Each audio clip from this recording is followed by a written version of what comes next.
Creativity is a gift that is open to everyone.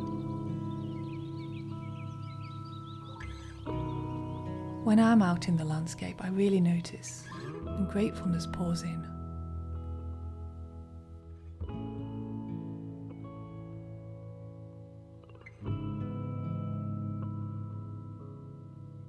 We have all had moments of sadness, anxiety or loss, and becoming lost in art is a place of great solace.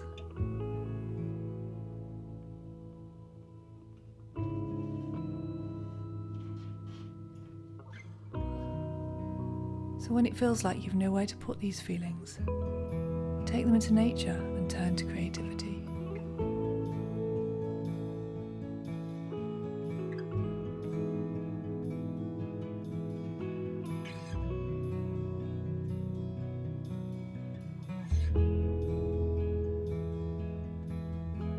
Being to paint, to photograph, to play music or to write,